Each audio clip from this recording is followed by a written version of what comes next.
Welcome to the Vancouver Business Network, where entrepreneurs learn, network, and grow. I am Roger Killen, the organizer. Our weekly workshop for entrepreneurs is brought to you by TELUS Business, the fastest and most reliable pure fiber broadband network in Metro Vancouver. Our speaker is Katherine Lazaruk. Katherine Lazaruk helps professionals to walk, talk, act, think, look, and feel like leaders. She has degrees in music and education from the University of British Columbia, certificates in advanced image consulting from the International Image Institute, and an international designation with the Association of Image Consultants International. Katherine chairs the recognition committee for the Women's Leadership Circle of the Greater Vancouver Board of Trade. Ladies and gentlemen, Vancouver Business Network members, let's put our hands together and give Katherine a warm VBN welcome. Thank you. Great to be here. So, how many of you in this room would like to get more clients faster? Show of hands. Excellent, thank you. And how many of you in this room would like to be paid more when you get those clients? Excellent. For those of you in the viewing audience, all the hands are up in the room. And how many of you would like to be noticed, known, and remembered at a networking event with no effort really at all? Excellent. Okay, so you're in the right place because today, of course, we are here at Become a Winner by Looking Like a Winner. Before we get started into the content today, would it be okay with you if I just shared a little bit about myself so you had some context for kind of who I am and why you should bother listening to me? Nodding? Okay, yeah. Excellent. So you're meeting me here today as an experienced business owner and practitioner. I've been in business for about 12 years. Things are rolling along very nicely. I have experienced having an office in downtown Vancouver on my own. The Board of Trade has been really great. I have about 180 clients on my roster, and some are more active than others. And recently I've been moving much more into the corporate sphere. So I have clients that are hiring me now to coach their executive teams, coach their high performers, and help particularly women advance up the ladder. Because personally, I'm tired of waiting for gender parity. I'd like to see it happen in my lifetime. So anything I can do to get women into senior leadership positions faster, that's what I'm going to do. So things are going along quite nicely. I've got a lovely husband, got a condo in East Van. It's pretty nice. Life is rolling along well. But it wasn't always like that. So a number of years ago, I completed my degrees and I was splitting my time between singing professionally. So I sang in Vancouver, opera, and Vienna, and San Francisco, and other places around the world, and teaching in the public school system. So I was doing music K to 4, really sweet gig. Everything seemed like it was going to be great, but I was completely miserable because both of those careers have very small parameters. And I am not a very good small box person. But I didn't know that. And it took me 12 years and a lung tumor to figure it out. So at the point where my health was in jeopardy, my husband said to me, "You have to leave these jobs. They're killing you." Literally. So I left. Had no idea what I was going to do, had no plan B, and I had blinders on because I had been coached for so long. I'm a teacher, I'm a singer, that's all I know how to do. 6 months later, the tumor was gone, and I had a job doing corporate training at PricewaterhouseCoopers, which is one of the big 5 accounting firms here in the city and around the world. And while I was going on that journey, I started working with a coach. And the coach was kind of an alpha male dude, and he was like really And in one of the sessions one day, he's leaning back in his big chair, and he's like, "Hey, what do you want to be when you grow up, little lady?" And now I'd be like, "You're fired." But at that time, I was inexperienced, and I had this weird vision. Anybody in the room a visual thinker, like thinking pictures? Yeah, there's a few of you. Me too. And this had never happened to me before, and it has never happened since. Literally sitting across the table from my coach, and I had this vision. It was like, shunk, little circle, Times New Roman font, silver lettering, purple background. My first company was ICU with image consulting underneath it. And the first tagline I ever used, which was intensive care for your image. And I just laughed. I'm like, that would be so funny. I could be the image doc and fix people up and ha. And then I went, that's not even a real job. Who does that job? And he said to me, that's a real job. You could do that job. And I don't know how much anybody knows about that particular industry or the image consulting industry, but there is no regulation in my industry at all. Like, you can hang your shingle out tomorrow and say, I'm an image consultant, and nobody would blink. Zero regulation. So I thought, well, I look all right. I've read a few books. I'll get a website and some business cards and start practicing. So that's what I did. I don't recommend it to anybody. Don't do that. Please get some training. But I did. I built my business up around the sides of my day job. And when my contract ended at PricewaterhouseCoopers in 2009, I thought, okay, I think I want to do this full time now.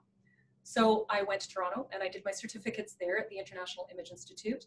And the woman who runs that institute, she liked me. So I interned with her, and then she really liked me. So she made me her Western Canada image trainer. So in addition to my private corporate practice and private client practice, I've also taught consultants how to be consultants at Langara, and done a variety of other things along the way. So that's more than enough about me. Now I want to talk a little bit about you and what you might be getting out of today's presentation. So there are three main things that we're going to be talking about today, and thank you for listening to me. Thanks for being here. Winner's ways, why it's important, like why this whole thing about looking like a winner, who cares, why it's important, and 3 C's to get you started. So we answered this question a little bit earlier in the discussion, but for the benefit of our online audience, we're going to talk a little bit about what does a winner look like to you? And what I noticed about a lot of the responses that people gave during that Q&A period earlier in our evening together, a lot of you talked about internally what was happening with a winner. So a winner is of service, a winner is authentic to their values. Great. But what does a winner look like? And some of you touched on it. Anybody want to share?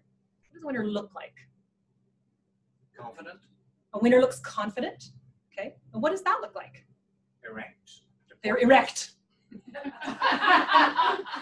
Yes, their posture is very good. We're going to get bleeped on YouTube, Rogers. That's it. Yes, their posture might be very good as a confident person. Smile. They might smile. Okay. What else? Look you in the eye. They look you in the eye. They make eye contact. Yeah. What else? They have a spark in their eye. They have a spark in their eye.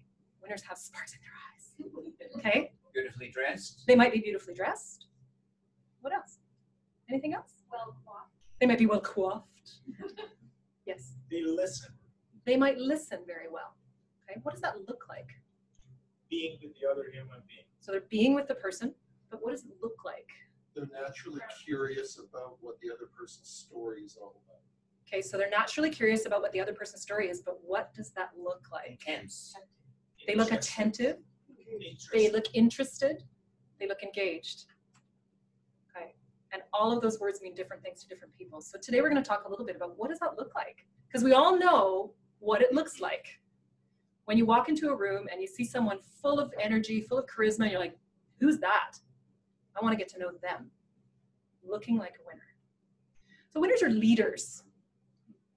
And this model has been developed by one of my colleagues, associates in London. Her name is Sarah Brummett. She's fantastic. And this is one of her models. And I really enjoy the acronym of it. So she talks about what leaders are. So the bulk of my practice is executive presence coaching and helping people be stronger leaders. And the 6 dimensions are the look, which we're going to talk a little bit about today. How do people engage with others? And that's more than just the way you look at someone. How do they engage? How do they enroll people? How do they get them to follow them? Act. We've all seen someone look like $1 million and then do something so boneheaded, you never want to talk to them again. So how do leaders behave? Also, leaders are thoughtful. How do they deliberate? How do they how do they adjust to things? What kind of approach do they take to the world that they live in? Also, how do they change? How do they evolve? Because right now, the pace of change has never been this fast, and it will never be this slow again. So leaders know how to change quickly. And then finally, how do leaders resonate? Because if they can't speak about their message, if they don't sound effective, there's so many things that are being done on video now, being done online, you're on a conference call. If your voice is not effective, how can it be heard? So 6 models to leadership. And today we're going to talk mostly about the L. So we're going to start with an activity that I like to call Judgy Wudgy. I want you to turn to the people next to you, the person next to you, and tell that person everything you know about these 4 people on screen. Go. I'll give you a minute to do it.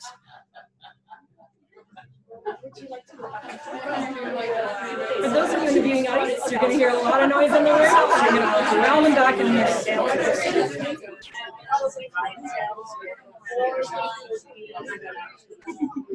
Roger's giving me hostage directions. Now I'm ready.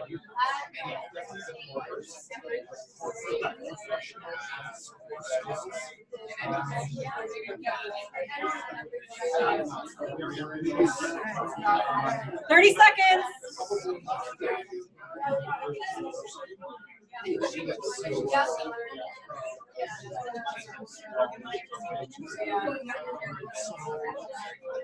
Okay, I'm going to try Roger's words.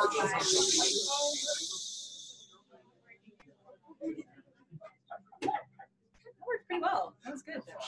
Okay. All right. So we're going to share a little bit out loud. I know there's a lot to say about these people. Let's look at person number 1. Tell me, what does that person do for a living? He's an accountant. He's an accountant. Okay. Any other guesses? He's a manager, executive, corporate. Okay. So he does something in the corporate sphere. Okay. How educated is he? Very. Like what level of education? People are saying very educated. Postgraduate, university of some kind. Okay. Okay. Could be self-made, but potentially university educated. How smart is he? Because we know smart and educated are 2 different things. He's smart, very smart. People say he's very smart. Okay. All right. What's his love life like? Dating, married, single? What's his story? Think he's single? Okay. And if he lived in the Lower Mainland, you're hoping he's single. He's pretty cute. All right. If he lived in the Lower Mainland, where might he live? So in the Greater Vancouver area. Yaletown? Okay. So some people said kids, but there's a huge, overwhelming Yaletown vibe about him.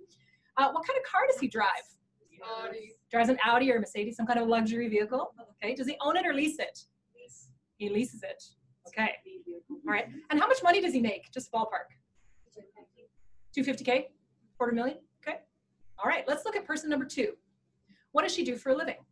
She's a waitress. She's Instagram influencer. Okay. All right. Celebrity of some kind. She's a waitress. Okay. Something where it's personal service. I just thought her other husband had a lot of money and she went on holiday all the time. Entirely possible. She might be a supportive wife for a living. Okay. Number 1 and number 2 just broke up. For the benefit of our viewers in the audience, our smart ass back there said 1 and 2 just broke up. So there you go. So number 2. So how educated is she? What's your best guess? I'm going to guess university. High school, or you think maybe university? Okay. Okay. High school, potentially. What does she drive? Mini. She drives a Mini. What color is the Mini? Red. Red. Okay. Convertible. A convertible? Could be a convertible Mini. A pink convertible. Okay. How much money does she make? Not much money? She might make a lot of money. She makes a lot if she's an influencer. Okay.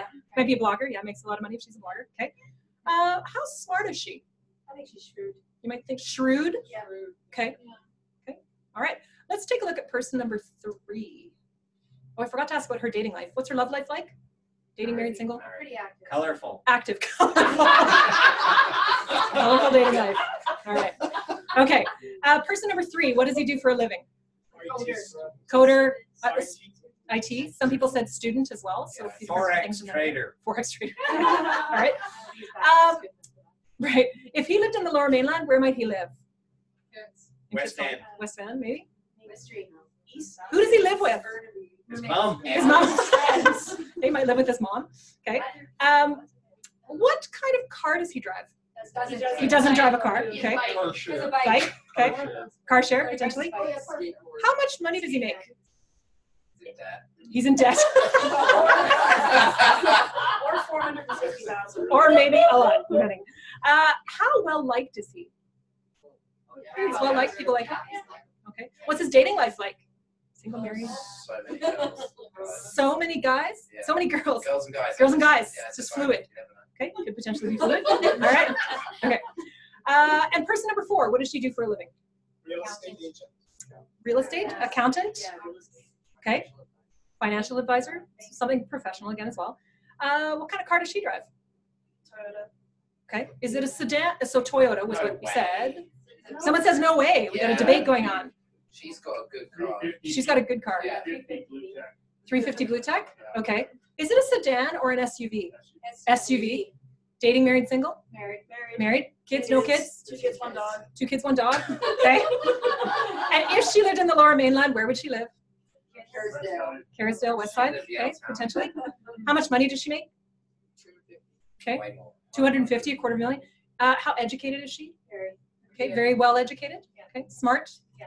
How smart? Pretty smart. Okay. Is she well liked? To the people that respect her. To the people that respect her, she's well liked. Yeah. Okay. I bet she's an introvert. She might be an introvert. Okay, so just by a show of hands, how many people in this room would agree that we just made a series of judgments about these people? Oh, sure. Okay. Yeah. All right, lots of hands showing up in the room. How many of you, by another show of hands, feel a bit guilty for judging these people so quickly and harshly just by looking at the picture? Okay, also many hands in the room. So I've got good news for you. We're just wired that way. Yes. It's just biology. That's all it is, okay? Our brains are like filing cabinets. And the way that we learn is experientially. So what that means is baby's born, baby goes along, it's touching things, it's tasting things, it's looking at things, and it's, deciding what's going on in its world. And it comes across something, and it looks at it, and it's kind of fuzzy, and it touches it, and it's kind of soft, and it's got some legs. And the parents look at the baby and look at the thing and say, dog. And the baby's like, filing cabinet brain opens up, shunk, dog, fuzzy, 4 legs, soft, shunk, and the drawer closes. The baby goes along, a little while later, sees something, touches it, it's kind of soft, it's got some legs, and it's about the size, and the baby's like, oh, dog! And the parents go, no, it's a cat. Oh. Filing cabinet drawer, shunk, fuzzy, some legs, soft, subset dog, subset cat, shunk, and the drawers close. So you can imagine over time what happens to these drawers and all of the information that gets put in the drawer. So let's take the dog drawer, for example. What else goes in the dog drawer besides fuzzy and some legs and soft? The food, the kind of food that a dog eats. Who said that? Ah, thanks, Carrie. The food that a dog eats. Okay, what else? Different types of dogs. Thanks, Christine. Different types of dogs. Yeah, all kinds. Thanks, Brenda. The sounds they make. Yeah, the barks or whatever sounds they make. What happens if that baby gets bitten by a dog? So ouch, pain goes in the drawer. Fear might go in that drawer if they find it scary. Yeah, there's an emotional component. So you imagine these drawers are full of all kinds of stuff. And by the time you get to my age, our age, those drawers are really, really vast and full of information. And the thing is, we don't have the luxury of time to go looking through the drawers, which is what your frontal cortex tells you to do. Don't judge a book by its cover. You need to take some time to get to know the person, get to know whatever's going on, la, la, la, la, la. By that time, your limbic system has already made that decision. So you're walking along Georgia Street, crossing the street, you're like, what is that large metal object coming towards me? It's got some big windows, it's got Mac on the front. Right. This part of your brain, reticular activating system, is designed to go truck, to keep you, what? Safe, to keep you alive. It is fast, it is lightning fast. And if you want to know more about this concept, I highly encourage you to read the book Blink by Malcolm Gladwell, The Science of Thinking Without Thinking. Or you can also read Napoleon's Glance, which talks about the coup d'oeil, which is the cut of the eye. Again, Napoleon wasn't such a great general, but he had so much knowledge about military maneuvers that he could see where he needed to go in order to win a battle. It wasn't that he was amazing, he just had a lot of information that he could access quickly. And that's what we're doing. Every time we go into a situation, we're trying to decide, is this situation safe? Do I like the people that are here? Do I belong here? Do I feel like this is my vibe? It's just simply the way that we're wired. And I don't tell you this to freak you out and go, oh my God, I'm being judged all the time, because I can tell you, I am used to that. When I started out in this business, I was all about being the individual and express your true self, blah, blah, blah. And it looked okay. But honestly, I literally, on the very first talk I ever gave, had a woman at the back of the room say, why would I take advice from her? Look at what she's wearing, right? Judgment all the time.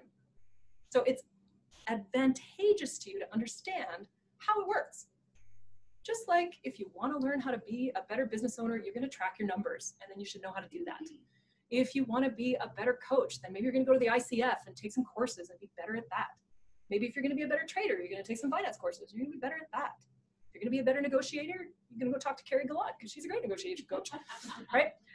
It's about using the tools that you've got. Okay, so let's take a guess.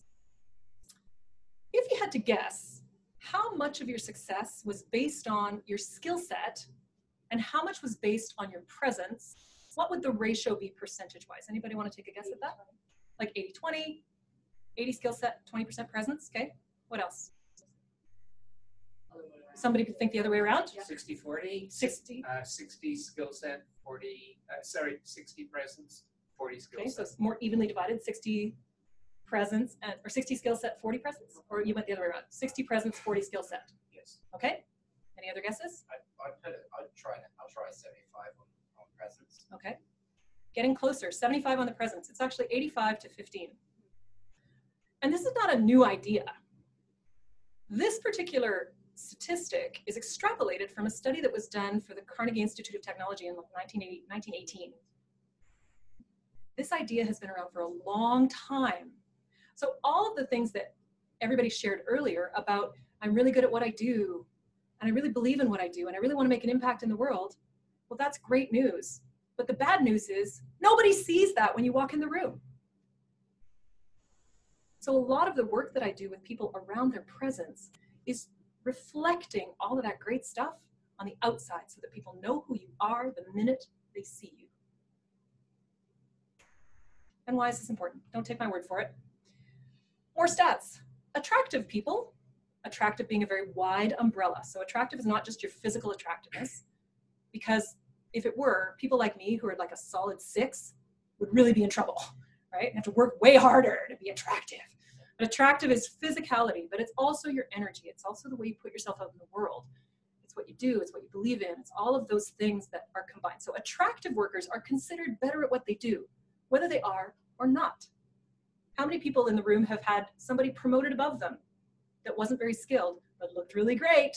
Anybody have that experience? A few, yeah, right? They're considered better at what they do. Here's another interesting one. Appropriately dressed customer sales agents elicit stronger purchasing intentions. So if you look like what you sell, people will want to buy from you more. Also, if you're attractive, you earn more money. Now, they haven't determined yet whether or not that's sort of a halo effect in the sense that people who are attractive often have more social opportunities, so they have more chance to practice. They don't really know what the correlation is, but typically 10 to 15% more.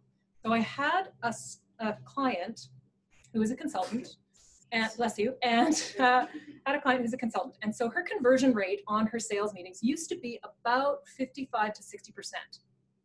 And her rates were stable.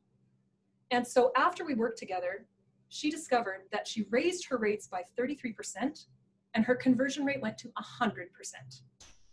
She got what she wanted every time she asked for it. And the only thing that we changed was her visual and her sense of self, like sense of, not sense of self, but sense of herself in a space, speaking to people. Uncovering her latent ability, but getting her to be able to speak about it better and show up like someone who looks like she knows what she's doing. And now the research that they're doing is even more interesting. So there's a whole bunch of idea of, look good, feel good. But now they're starting to study it. So this researcher at the Kellogg Institute did a whole study on lab coats. And what he did was they gave a lab coat. They talked to people about what the lab coat meant. Then they put the people in the lab coats. So they did a test before they wore the lab coat, measured them, controlled for outside factors, put them in a lab coat, did the test again. And what happened to their test scores, do you think? Yeah, they went up, significantly up. But only if people associated the lab coats with someone who was smart. Clothing actually affects the way you think. And what that is called enclothed cognition. So in the same way you can have embodied cognition, the way you move affects the way you think. Enclothed cognition is what you put on your body affects your psychological processes. Some of the latest research is showing that it actually helps increase your abstract thinking. So particularly for men and women going into leadership, of course, the farther up the chain you go, the more you're paid to think, the less you're paid to do. And the more you're paid to strategize. And so dressing in sharper clothing, they found, increases people's ability to think abstractly. So for the men in the room, they did a specific study. They had men come into a room into a negotiation situation. So some of the men were able just to dress the way they dressed when they came in the room. Some people were given like sweatpants and t-shirts, and other men were given suits. And then they put them into a negotiation situation. And what they found was the men who were dressed up on average negotiated more money, anywhere from $500,000 to $1.42 million on their negotiations. And they gave up less if they were dressed better. And men, they also measured their testosterone levels, and the men who were the least well-dressed actually measured lower testosterone. So for men, if you want to produce or you want to reproduce, you might consider getting a better suit. So there's a big, big difference between fine and intentional. Everybody who came here today looks fine. You look fine. You got up, you put some stuff on your body, and you got out the door, and you're fine. It's fine. How intentional are you being with what it is you're putting on your body? And is what you're putting on your body, does it like you as much as you like it?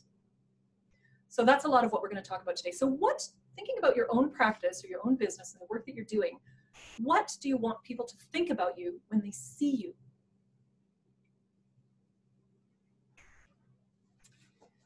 Here's the 3 C's of visual signature. So visual signature is a little bit like your own signature. Your handwriting, it's unique, it belongs to you. Visual signature is when you enter a space, people remember you. Whatever that happens to be. And I have some clients who love things to be a little bit more subtle. They don't want to stand out, but they want to be really well put together. They want to look great, but they don't want to be obvious about it. And I have other clients who want to own the room. They want to be completely flamboyant. And everybody's a little bit different. So whenever we're looking at visual signature, we look at these 3 important components. The first one is character. The second is congruence. And the third is control.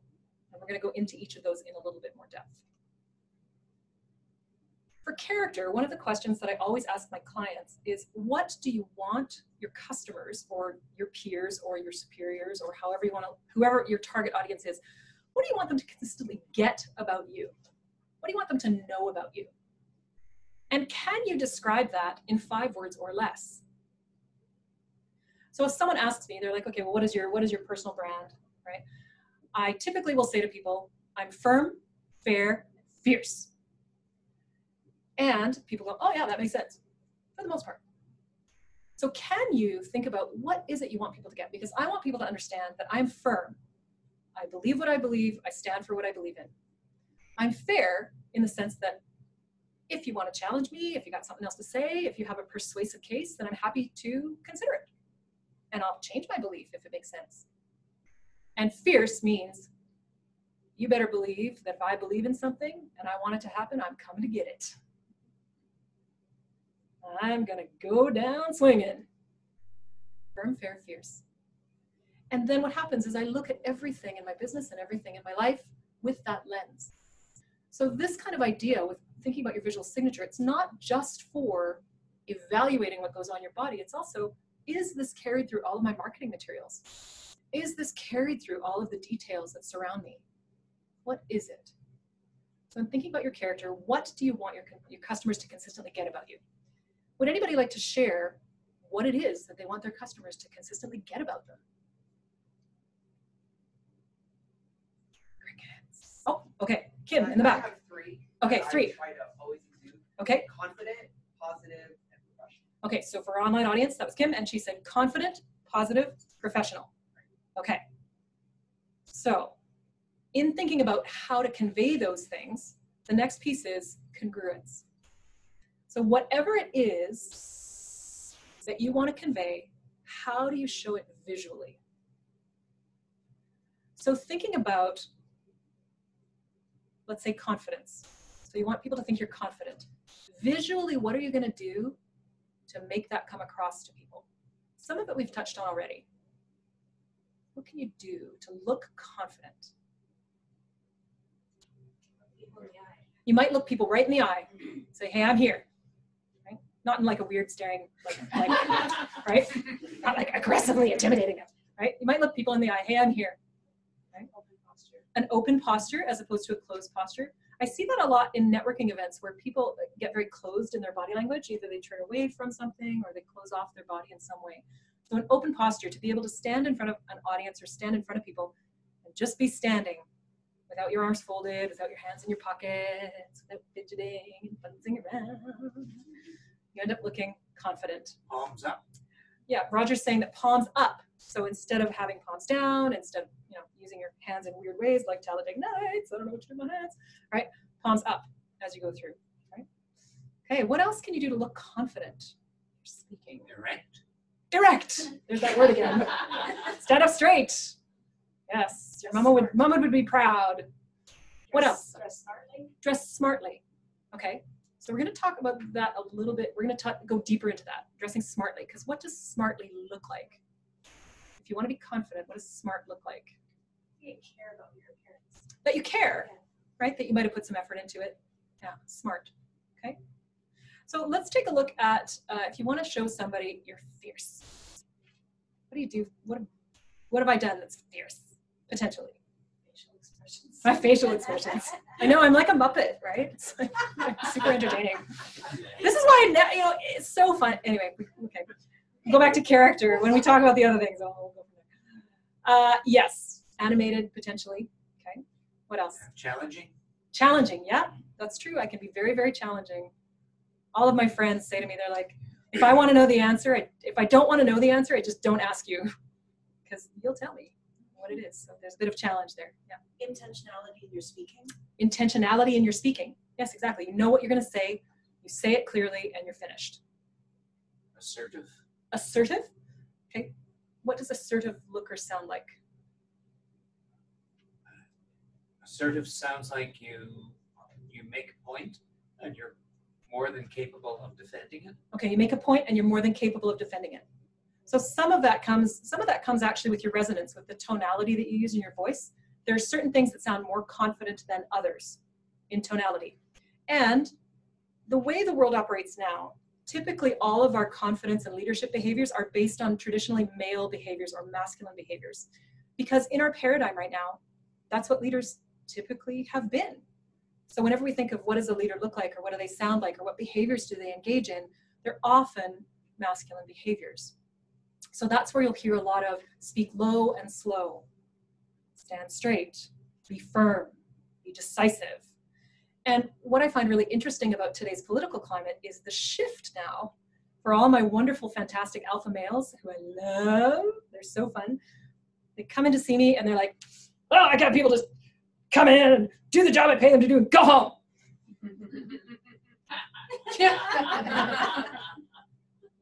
Yeah. And I say, because they want to bring their whole selves to work. And they want you to bring your whole self to work too. So they don't need to change. You need to change.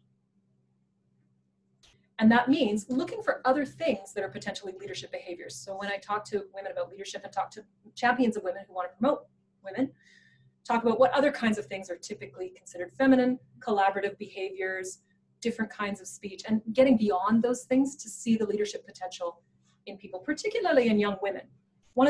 You'll hear a lot about vocal fry, where women sort of talk like this, or you'll hear a lot about uptalk. Frequently in conversation, you'll hear people saying everything that they say with an intonation that goes up at the end of their sentences, and it makes them sound like everything is a question, even though it's not a statement. And that contributes to our impression of somebody as not very confident or not very smart. Those kinds of things all help. So that's a little bit about the verbal presentation for somebody. That's a little bit about the body language for somebody, and that definitely is a visual component. And then there's the clothing piece, which we can talk about as well. The last C, so congruence, let me just back up for a second. Congruence is really about making sure that whatever is on the inside is showing up on the outside, that it makes sense.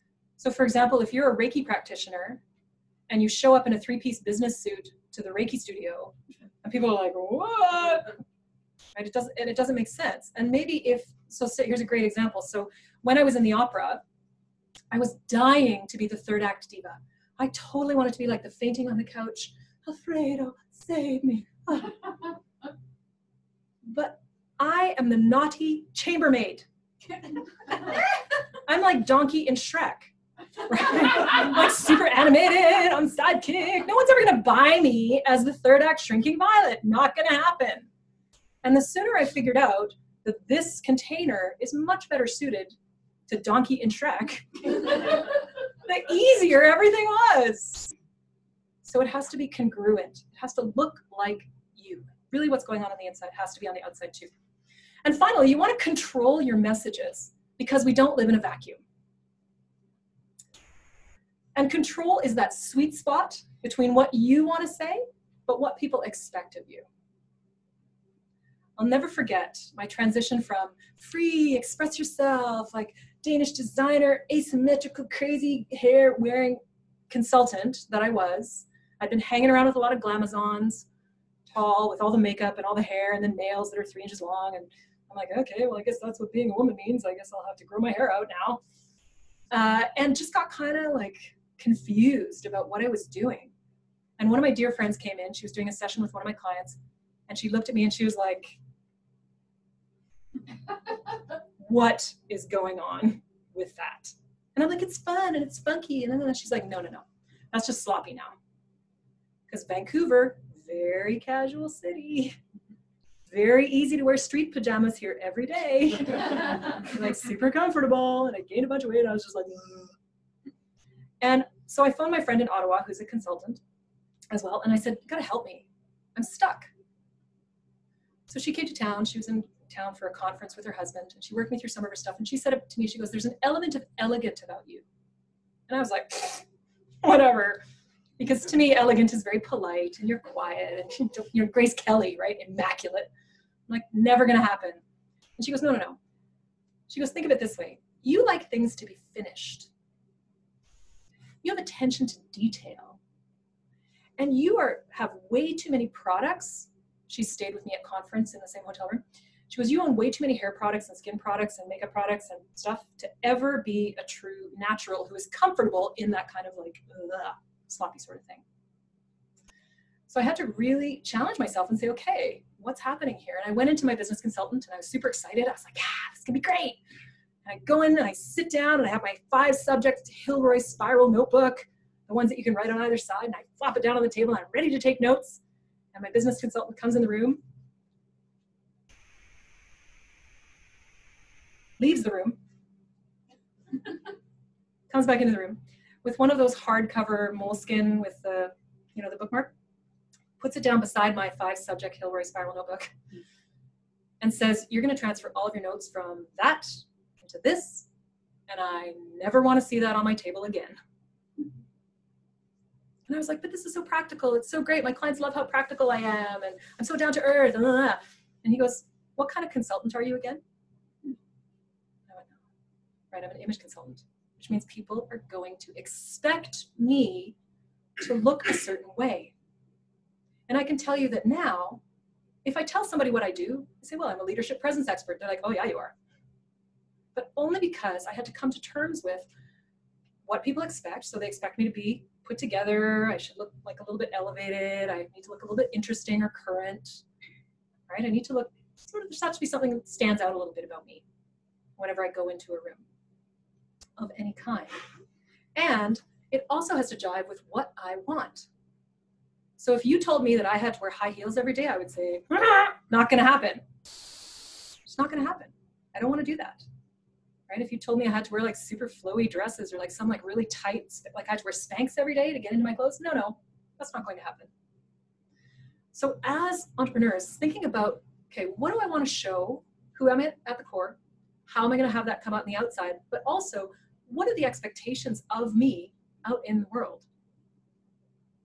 And where's the sweet spot right between those two? And what can I do to potentially control that message. So if you want to be a winner in your profession, there are a few things you need to pay attention to, particularly around the visual signature. So winners pay attention to fit, and not just the fit of your clothing. I can tell you there are many, many, many men walking around Vancouver with either pants that are too short or pants that are too long. Pants that are too long have multiple breaks and pools of fabric around the bottom of their pant. And the pants that are too short are like right up around their, middle of their shin. Sometimes showing some cool socks, but there's a big difference between showing some cool socks and showing some cool socks. You don't need to wear flood pants to do that. Get some rain boots. Fit on all levels. So not just the fit of the clothing. When you're going to put something on, it's very difficult to grab something off the rack and have it fit. That's the other piece. The alterationist is your best friend. You could potentially buy a suit for $100, spend $100 on alterations, and end up looking like $1 million. Pay attention to fit. Not just for your body, but fit on every level. Does it fit your personality? Does it fit your profession? Does it fit your spirit? Does it make you sing when you put it on? Does it fit your heart? And does it fit what you're trying to say? Does it fit on every level? Does the color look great on you? Does it suit your body shape? Does it fit you? Do you feel like, yeah? Because then you fit it and you forget it. You walk out, you're not fidgeting with your pants, you're not trying to like pull your sleeves down or up, you're not rolling things around, you're not like, oh, this jacket doesn't really fit me, you're not fidgeting. Fit it and forget it. Winners also pay attention to their grooming. So, if you are like me and generally delightfully uncontained, now I'm a little bit worse. I have better hairspray now, so it's like slick. Right? Touch it, it's not gonna move. Right? It's learning how to make it work for you. So when I was trying to grow my hair out, it was a disaster. It's terrible. My hair is super fine, it's super thin. It does not like to grow long. So I'm trying to do something and product it out and make it work, forget it. I had to just come to terms with the fact that I'm always gonna have short hair. And I'm no less a woman because I get to have short hair. I'm coming to terms with that. Being okay with that. So whatever it is that works for you, say you've got great curls, then live your curls. Get the right products for them, baby them. Don't touch your curly hair, doesn't like it. Right? All my curly heads in the audience are like, yeah, word. Right? If you're a guy and your hair is great. If your hair's running down your back, if it's like not quite there, then shave your head and be bald, be brave, go with it. Pay attention to your grooming. Don't get up and think, I can shave tomorrow. Maybe not. Depends on what you're doing, thinking about your audience, but paying attention to your care of your body. If you're in finance, for example, and your hands are in front of people all the time, you better make sure they're clean. And your nails are groomed, because people will pay attention. One of my clients, a partner at a finance firm, and he had a young executive that he was grooming in a different context. And he wanted to take him out to a client, and I'm doing the observation. And he comes in, and his shoes are not polished. Everything else, got a great suit, good. Comes in, his shoes are not polished. And the executive said, I cannot take you into this client appointment. Because how can someone trust you with their multi-million-dollar portfolio if they can't even trust you to take care of your shoes? People notice. They notice subconsciously, sometimes consciously, but they notice. So what are all those beautiful details that you're going to care for about you that are unique and fantastic and wonderful and deserving of care? What are you going to pay attention to with that? It's all about the details. And sometimes even professionals with professional stylists get it wrong. Anybody remember when Obama wore the tan suit and the internet freaked out a couple of years ago? I was like, oh my God, he's wearing a tan suit. What tan suit? Ah! Right? And okay, for the record, yes, he looks terrible in a tan suit. We all know he looks terrible in a tan suit. But everybody's freaking out about the tan suit. Does anybody remember what he might have been talking about on that day? Sandy Hook. So some well-meaning advisor had said, well, you need to be approachable. You need to look soft. So like, that's a really good, like low contrast outfit. No, A, terrible for him, but B, he doesn't look like a strong leader exuding sympathy, and you can bet you never saw him in a tan suit again. It matters. Attention to detail. The internet blew up over this picture. Color's great for her, fit is great for her, but once you see it, you can't unsee it.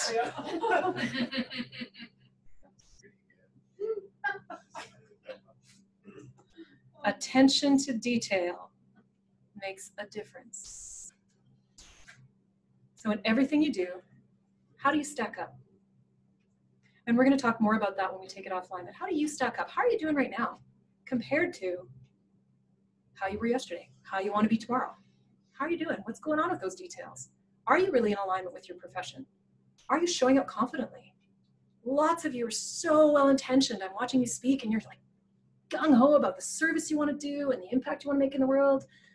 And there's a lot of like, you know, I really want to be of service in the world. It's this timid sort of impression. Oh, I don't want to speak too loudly because someone might judge me. Oh, I don't want to say too much because, you know, someone might not like me. Right? You're going to say what you're going to say. The people who like you are going to like you. And the people who aren't, they're just not your people. It's like when you put on clothes in a change room. They don't look that great. It's never you. It's always the clothes. Never you, always the clothes. So how do you stack up? So for those of you that want a little bit more, I'm offering a 30-minute call. So even for our online audience, if you think, yeah, I'd like to know how this works for me, you can go onto my website, lzrkconsulting.com, and book your 30-minute strategy call with me, submit your application, and I'll review it and get back to you as soon as I can. And thank you very much to Vivienne and Roger for having me here today, and thanks everybody for coming.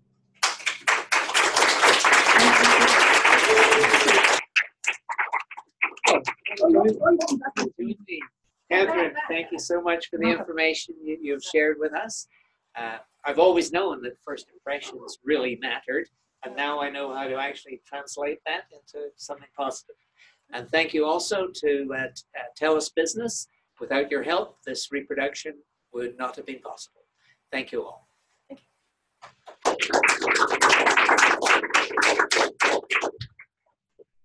Okay, now there's more slides just for you. Do you want to go? How do you want to do?